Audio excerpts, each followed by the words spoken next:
Milei, vota Milei, carajo. ¿Sabe Dallas usar la lógica? ¿Tiene un mínimo de coherencia? ¿Se puede caer más bajo? Dejo muy claro que hablar sobre Ucrania no es hablar sobre los ucranianos, es hablar sobre las acciones horribles, nefastas y diabólicas que hace su gobierno y su presidente. La gente que dice, ¡ay, no confundir jamás con Palestina! No, es que son literalmente lo mismo. Obviamente hay gente que no los apoya, pero igualmente, no puedes decir que no es lo mismo, porque literalmente son el gobierno de allá. Hablar sobre Ucrania no es hablar sobre los ucranianos, es hablar sobre las acciones horribles, nefastas y diabólicas que hace su gobierno. No puedes decir que no es lo mismo, porque literalmente son el gobierno de allá. Aquí hay varias cosas que no me encajan. ¿Por qué en el vídeo de Ucrania dejas claro que te refieres a Ucrania como al gobierno ucraniano y no a la gente, mientras que en el vídeo de Palestina no haces ese tipo de distinción? ¿Por qué en uno pones un tono trágico y en el otro burlesco? O bien Palestina, o bien en este caso Hamas, que es el gobierno de Palestina, tampoco lo podemos separar. Lógicamente no todos los palestinos quieren guerra, muchos no la quieren, pero otros muchos sí la quieren. También habrá muchos ucranianos que quieran ir a la guerra y no parece que repares mucho en ellos. Sigues diciendo que Hamas y Palestina son lo mismo cuando Hamas solo gobierna en Gaza, que es el territorio más pequeño de los palestinos, mientras que en el grande, en Cisjordania, gobierna su rival, que es Fatah. Y son tan distintos entre sí que Cisjordania sí reconoce el Estado de Israel. Si crees que Ucrania es la víctima y Rusia es malvada, en este vídeo te voy a mostrar cómo los dos son malvados. Si tenéis alguna duda sobre quién apoyar, para mí la respuesta es muy clara. Israel es para mí lo más evidente. Si tú eres hombre en Ucrania y tienes más de 18 años, mala suerte, porque el gobierno ucraniano decide que si eres hombre, tu vida no vale una mierda. Bueno, al menos no vale una mierda para ti, porque da igual que seas inocente, da igual que no hayas cometido ningún tipo de delito, da igual que no quieras participar en la guerra, da incluso igual que no seas ucraniano. Mientras seas ciudadano ucraniano, mientras estés residiendo en Ucrania, te obligan a quedarte, quieras o no. Israel tiene servicio militar obligatorio tanto para hombres como para mujeres, los cuales pueden ser obligados a ir a la guerra. Sin embargo, en el caso de Ucrania, ¿te parece la principal razón por la cual retirarías tu apoyo al país? Los dos son malvados. Israel es para mí lo más evidente. Pero en el caso de Israel, por alguna razón, no es suficiente para retirarle tu apoyo. ¿Me dice alguien por qué? Lo que no me explico es por qué Dallas de repente se pone a criticar a Ucrania con una noticia que había salido 7 meses antes de que hiciera este vídeo. ¿Por qué tanto retraso, Dallas? Una persona tan informada como tú no debería estar al día de todo. En realidad los judíos son los que están colonizando y bla bla bla. Cuando creo que esta gente ni siquiera entiende lo que es en sí la palabra colonizar. Para tú poder llevar a cabo una colonia tienes que tener tu país principal, como hacía por ejemplo Reino Unido en su día. Reino Unido era lo que todos conocemos como UK, pero luego tenían sus colonias en diferentes zonas del mundo donde establecían un gobierno propio y se aprovechaban y explotaban todo lo posible la economía de allá. Pero exactamente como carajo los israelíes pueden estar teniendo colonialismo si literalmente ese es su único país. No hay ningún otro sitio donde tengan un país principal para estar haciendo una colonia en otro sitio. Esta gente no piensa, de verdad. La gente que no piensa es la que cree la tontería que estás diciendo. Asumiendo que el Estado de Israel fuera 100% legítimo, que ya es mucho asumir, las partes conquistadas por los israelíes a los palestinos y en las cuales se han establecido miles y miles de colonos, sí son literalmente colonias. Y esas colonias no las tienen los israelíes para protegerse de una invasión, porque Cisjordania reconoce al Estado de Israel. Si España invadiera Andorra y la poblara de colonos españoles, ¿no se convertiría en una colonia española? Por tanto, en el caso israelí tendríamos una metrópoli, lo que tú llamas un país principal, que es Israel, más el territorio colonizado en Cisjordania y cercanías de Gaza, que pertenece a los palestinos. De hecho, estas colonias son ilegales según el derecho internacional, y algunas hasta han sido ilegalizadas por el propio Estado israelí, aunque no se molestan mucho en aplicar esa ley, e incluso la siguen apoyando estatalmente. ¡Hoy fuera el colonialismo! Israel es un país que perfectamente tiene acceso a armas nucleares y puede destruir todo si le da la gana. No lo han hecho. Tirar bombas nucleares a Gaza haría que la radiación llegase a Israel, y sería un suicidio para aquellas zonas. Pero tiene un más delito que digas esto cuando tienes varios vídeos hablando sobre la guerra nuclear y hasta explicándole a tus seguidores qué deben hacer en caso de que estalle una. ¿No deberías saber a estas alturas el peligro que sería para Israel tirar bombas nucleares en Gaza, que literalmente es al lado? Aunque no sé qué estoy diciendo, viendo cómo es el vídeo sería un milagro que alguien sobreviviera siguiendo tus consejos. Estas sombras que veis aquí en este lugar, y esto por aquí que está carbonizado, es lo conocido como la onda térmica. Es la tercera onda que libera una explosión nuclear y literalmente puede causar quemaduras de tercer grado. Pero por suerte esta onda térmica es la más fácil de contrarrestar. Si os fijáis, si alguien hubiese estado aquí y se hubiese puesto detrás de la valla, habría evitado la mayor parte del daño por la onda térmica simplemente poniéndose detrás de la valla. Pero si os fijáis, si se hubiese puesto aquí, habría salido totalmente carbonizado. Quemaduras de tercer grado fácilmente. Con lo cual, esto es solo una onda de calor extremo, por supuesto, y te puede matar, por supuesto, porque puede quemarte la piel como si estuvieras literalmente en el fuego. Pero esto sí que podrías evitarlo incluso con zonas pequeñas. Es decir, incluso si estás detrás de un muro, por ejemplo, un muro de piedra, podrías evitar perfectamente la onda térmica, incluso si no estuvieras dentro de un edificio. Dime que no me estás diciendo en serio que en ese puente, que está a menos de 1 kilómetro de distancia de donde estalló la bomba nuclear, hubieras podido sobrevivir escondiéndote ahí. Los transeúntes que pasaban por ese puente crearon exactamente ese mismo efecto de, entre comillas, sombra blanca. El efecto no tiene nada que ver con materiales resistentes, y utilizar a tu suegra como escudo tampoco te va a salvar. En este texto puedes leer cómo la explosión arrasó todo lo que había en el interior de los edificios más sólidos, incluso a 5 kilómetros de la explosión, aunque los edificios se hubieran quedado en pie. Por tanto, mi querido Bambisito, si te ves en esa situación, morirás en el acto. Pero míralo por el lado bueno. Al menos no vivirás lo suficiente como para morir por seguir los consejos de Dallas. No puede haber muerte más deshonrosa que esa. Después de la Guerra Fría, Rusia, o más bien la Unión Soviética, y la OTAN... Pero vamos a ver, muchacho, si la Guerra Fría terminó con la disolución de la Unión Soviética, ¿cómo va a seguir existiendo esta después del fin de la Guerra Fría? Tío, piensa antes de hablar, te juro que es gratis. Ahora veamos la defensa que hace Dallas de Milei. Sin duda, la peor que veréis en vuestra vida. Milei, vota Milei, carajo, viva la libertad, que simplemente es la mejor opción para los argentinos, sencillamente, y no tiene más. Es o votar Milei o votar a zurdos asquerosos que quieren arruinar más todavía Argentina. Y eso es un facto, factotus, y ya está. Siempre ha ido de frente y es algo precisamente que es lo que le ha dado el apoyo del público, el ser tan sincero, tan honesto. Digamos, decidí por Macri. Sí, porque veía el problema y lo voté en primera y en segunda vuelta. El delincuente de Macri. Es bastante interesante lo mío como carrera política porque detesto la política. Me parece una actividad de mierda, sucia, roñosa. ¿Javier, sos presidente, sí o no? Parece que sí.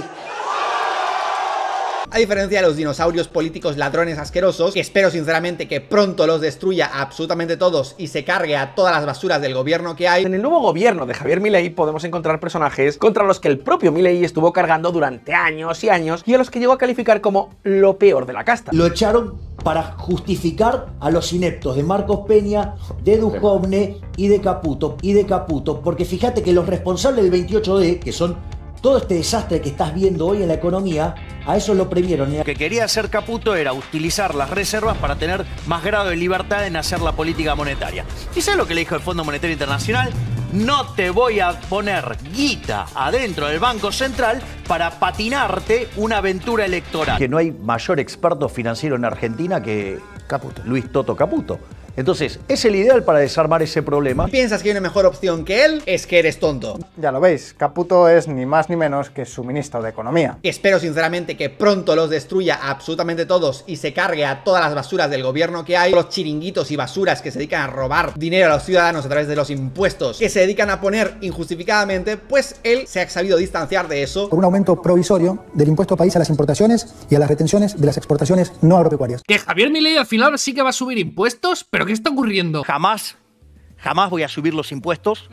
Antes de subir un impuesto o crear un impuesto, me corto un brazo. El ser tan sincero, tan honesto, pero esencialmente lo que se dedican a hacer los políticos de Argentina es a montar lo que se conoce como chiringuitos. En esencia es montar negocios del gobierno con el cual, mediante algún tipo de obra pública, tienen que hacer desde el gobierno algo, por ejemplo, construir edificios, y para construir esos edificios lo que hacían es contratar empresa de amiguitos. La empresa de amiguitos suyos inflaban muchísimo el presupuesto, les pagaban un montón de dinero, que luego ese dinero se lo repartían entre la empresa de su amiguito y los políticos políticos en concreto que asignaban esa obra pública a sus amiguitos de mierda, y con lo cual conseguían robar un montón de dinero, no solo el amiguito, sino también los políticos que asignaban esa obra a ese amiguito. En algunos casos sí que terminaban la obra y en otros casos ni siquiera terminaban, y es el mejor ejemplo de El Chiringuito. Exactamente, justo a eso se dedicaba la empresa para la que trabajaba Milei, Corporación América, que está encabezada por el empresario Eduardo Eurnequian, que es amigo de todos los políticos. Señor Eurnequian, amigo mío, querido amigo. Sí. Un grande.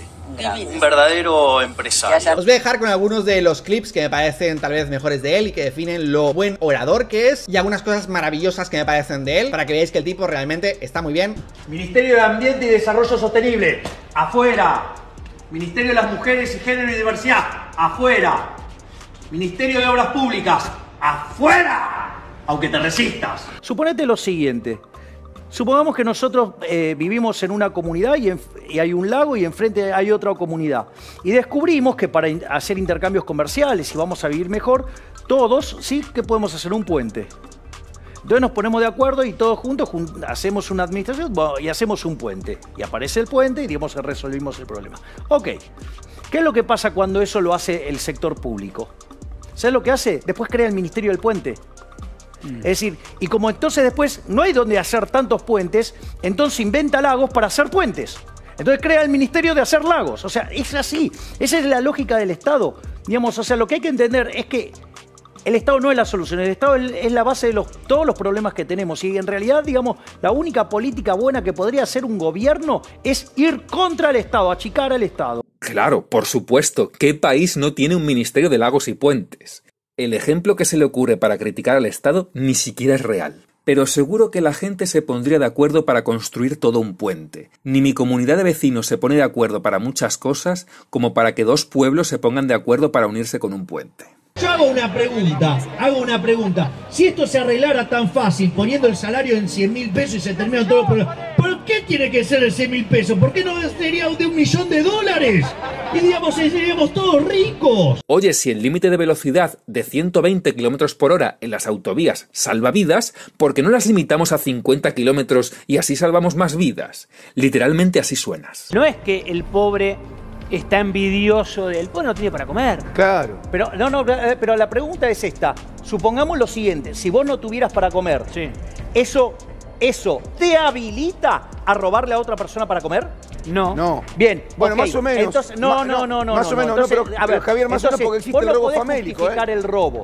O sea, vos no podés justificar el robo, vos no podés justificar el trato desigual frente a la ley. Yo te explico, por ejemplo, cuando fue la Gran Depresión y en Argentina golpeó muy fuertemente, Argentina no tenía estado del malestar o estado de bienestar, como quieras llamarlo, yo lo llamo estado de malestar. ¿Sabés cómo se arregló? ¿Sabés quiénes hacían caridad? Las familias acaudaladas, porque existe la caridad. Lo que vos no podés aceptar es que la caridad sea a punta de pistola. Eso no es caridad, eso es robo. Después de decir, bueno, no me importa, o sea, para mí robar está bien, bueno, si para vos robar está bien, es un problema moral tuyo, para mí está mal. Al Capone para mí es un héroe. Pues parece ser que para Milei ahora robar está bien, porque le ha robado a todos los argentinos 2 helicópteros y 2 barcos de suministros para donarlos al gobierno de Ucrania. Todo ello mientras se abraza al Zelensky que tanto le gusta a Dallas. Sin embargo, Milei no parece estar dando suministros a los damnificados por un desastre natural en su propio país. Desempeñar con lealtad y patriotismo el cargo de presidente de la nación argentina. Pero tampoco pasa nada. Los acaudalados y su generosidad solucionarán el problema seguro. Eurnequian proveerá. Lo mejor de todo es que como Milei sabe que va a provocar un shock económico, ha decidido robar más para aumentar medidas sociales. No es magia, son tus impuestos. Y vamos, sobre todo, a fortalecer las políticas sociales que son recibidas directamente por quienes las necesitan. Aumentar, duplicar el plan de asignación universal por hijo y aumentar en un 50% la tarjeta alimentar. Y a estas alturas muchos estarán diciendo, pero brigada, estás manipulando, porque Dallas no podía saber varias de estas cosas porque aún no habían ocurrido en el momento de haber hecho su vídeo apoyando a Milei. Sí, claro, no se podía saber. El mismo Dallas sabía que este señor no era trigo limpio, y aún así pidió el voto para él. Igualmente, esto no me convierte en un fanboy de Milei, ni mucho menos, porque Milei tiene muchas cosas malas. Bueno, igual he exagerado un poco, ¿vale? Al segundo muchas, bueno, al tercero muchas, ya era demasiadas muchas. Y es que el hecho de que sea la mejor opción para los argentinos, esto no quita que tenga, pues, cosas malas. La primera, una estafa cripto que promocionó, que es CoinX, pues básicamente es una estafa cripto. Sí, todo el mundo puede tener errores, te puedes equivocar y dices, uy, promocioné esto y no sabía que era una estafa. Sí, pero lo peor del tema es que lo va a justificar y va a seguir diciendo que no era una estafa. Milei, vota Milei, carajo. Como todos los cripto bros, básicamente son niñatos que no saben nada de la vida, que pueden tener una idea de negocio que podría funcionar, pero lo que hacen que es robarlo todo. Porque así son todos, unos niñatos cripto bros que cogen y dicen, tengo dinero, para mí, me lo robo. Son igual, la misma basura que los políticos argentinos. Y si los criptobros a los que Milei promocionaba son igual de ladrones que los políticos argentinos, ¿por qué pides el voto para un Milei que promociona a quienes son igual de ladrones que los políticos argentinos? Esperad, que ahora lo explica. Y de nuevo, a pesar de eso, robó menos que los Kirchner. Aquí es la pregunta de ¿quién te va a robar menos? Milei, ya está. ¿Y cómo sabes que Milei te va a robar menos con estos antecedentes? ¿Qué te hace pensar eso? Antes de continuar, me gustaría recordarles a muchos que existe el voto nulo, el blanco, e incluso hay gente que en Argentina no vota, aunque es obligatorio por ley. Entonces, la falsa dicotomía entre Milei o Massa no me vale. O votar Milei o votar a zurdos asquerosos que quieren arruinar más todavía Argentina. No hay ninguna obligación de escoger uno de los dos. No todo en la vida es votar por Kang o por Codos. ¿A mí qué me dices, piba? Yo voté a Milei. Digamos, si yo tuviera un hijo no lo vendería. En fin, que está de acuerdo con la venta de niños. Y la cuestión es que, claro, tampoco define en qué aspectos estaría bien hacerlo. Porque, por ejemplo, imaginemos el tipo de adopción y proceso de adopción que hay actualmente. Todo el mundo en el proceso de adopción se lleva dinero. Los asistentes sociales, la gente que trabaja para el gobierno, los que escriben los papeles, los que ponen el registro. Todo el mundo se lleva dinero por el camino. Con lo cual, venta de niños ya hay. O sea que el hecho de que los asistentes sociales y demás personal se lleven dinero por hacer su trabajo ya implica que hay venta de niños. Dallas, ¿estás bien? Literalmente el tema de la venta de órganos es algo que ya se hace actualmente, pero de forma ilegal. Y los argumentos en contra es básicamente decir, ¡ay, porque solo los más necesitados van a vender sus órganos! ¡Es que ya lo hacen! ¡Ya lo están haciendo! La diferencia es regularizarlo o no regularizarlo. Literalmente el homicidio es algo que ya se hace actualmente, pero de forma ilegal. Y los argumentos en contra es básicamente decir, es que cualquier asesino va a poder matar todo el que quiera. Es que ya lo hacen. Es que ya lo están haciendo. La diferencia es regularizarlo o no regularizarlo. Así de gilipollesco suenas, de verdad, te lo juro. Sí, hay gente que comete ilegalidades, pero al menos en los países desarrollados lo normal es que la gente no se salte leyes importantes como esa. Porque claro, el argumento mejor es que a ti te sobra un riñón y quieres vender un riñón porque eres muy pobre y necesitas mucho dinero. Que por cierto, ahora mismo los riñones se costean a $200.000 o más. Te saca de la pobreza eso literalmente. Ajá, y cuando el pobre necesite un riñón, ¿de dónde va a sacar los $200.000 para comprarlo? ¿Genio? Ni siquiera gente de clase media se lo podría permitir. De todas formas, si todos los órganos disponibles se ponen en venta, es probable que ese precio se desplome y ya no te saque de la pobreza. Pero aún así podría seguir estando difícil para un pobre comprar uno. O puede suceder todo lo contrario, al ser legal, la demanda se podría disparar ya que no haría falta cometer un crimen para comprar un órgano. Dependiendo de la oferta y de la demanda, será más o menos rica la gente que pueda permitirse un riñón. Los demás estarán excluidos. Y en el libre mercado absoluto, donde cualquier empresa pudiera tener un quirófano para trasplantar órganos vendidos, pues imagina la cantidad de bandas criminales que ya no solo querrán robarte dinero cuando entren en tu casa, sino que más de uno también te querrá robar los órganos. Pero no pasa nada porque Dallas tiene la solución contra el crimen. Libre portación de armas, o sea, un horror. ¡Un horror! Porque para nada todos los delincuentes de Argentina tienen arma. Si algo va a provocar que los motochorros se lo piensen dos veces, sabiendo que te van a poder disparar si intentas robar a la gente por la calle. Te encuentras en la situación de que la gente buena no tiene acceso a armas para defenderse y la gente mala tiene acceso a armas cuando les da la maldita gana. Sí, es mejor que todos lleven armas. Así los criminales motochorros se lo pensarán dos veces antes de amenazar con su pistola en lugar de disparar directamente a matar para evitar que sus víctimas puedan reaccionar y sacar su arma. Y eso contando con que no se formen tiroteos en la calle o se consiga que la gente se tome la justicia por su mano al más puro estilo populacho. un plan sin fisuras. Y que no me vengan con el ejemplo de Suiza, porque allí lo que tiene la gente son armas largas del servicio militar o de la caza, que son imposibles de esconder yendo por la calle, donde además es ilegal portarlas. Cuando el uno le hizo romper las tablas de la ley, las primeras, a Moisés. A Moshe. Quiere meter el acento argentino en el nombre Moisés. Ay, Dios. Moshe no es Moisés con acento argentino. Es el nombre en hebreo. Parguela. Y yo tampoco es que sepa mucho de hebreo, pero por lógica se deduce. Si yo tuviera que elegir entre el Estado y la mafia, me quedo con la mafia.